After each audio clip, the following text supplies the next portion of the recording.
وَكَانَ يُوَاسِينَا بِالْقَلِيلِ وَالْكَثِيرِ، بخیل نہیں تھے اللہ کے رسول، کیونکہ اللہ کے رسول نے خود فرمایا ہے لا يدخل الجنة بخیل، بخیل جنت میں نہیں جائے گا۔ اس لیے سلف صالحین جب نکاح کرنے لگتے تو دیکھتے کہ ہونے والا داماد بخیل تو نہیں ہے، اگر بخیل ہوتا تو کہتے نکاح نہیں کریں گے، کیوں؟ اس نے جنت میں نہیں جانا، ہماری بیٹی کدھر جائے گی؟ لا يدخل الجنة بخیل وَكَانَ يَقْبَلُ الْحَدِيَّةَ وَيُسِيبُهَا، اللہ کے رسول ہدیہ قبول بھی کیا کرتے اور ہدیہ دیا بھی کرتے تھے۔ وَكَانَ يُوَاسِينَا بِالْقَلِيلِ وَالْكَثِيرِ، آپ کے پاس تھوڑا ہوتا یا زیادہ ہوتا آپ کبھی کسی کو محروم نہیں کرتے تھے۔ میں سئل رسول اللہ صلی اللہ علیہ وسلم، جب بھی اللہ کے رسول سے سوال کیا گیا آپ نے کبھی لا نہیں کہا، نعم ہی کہا ہے، ہوتا تو دے دیتے، نہ ہوتا تو کہتے خیراً انشاءاللہ، اللہ خیر کا بندوبست فرمائیں گے تو میں بھی آپ تک یہ پہنچا دوں۔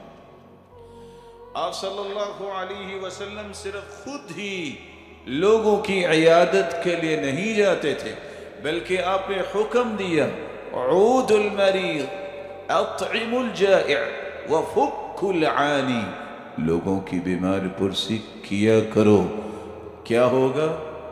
من عاد مریضا صلی علیہ 70,000 ملک حتی یمسی۔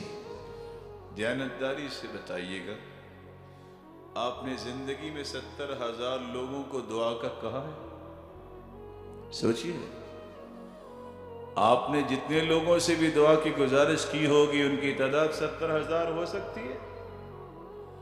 جو صبح کے وقت کسی کی عیادت کرنے جاتا ہے 70,000 فرشتے شام تک اس کے لیے دعاؤں میں لگ جاتے ہیں۔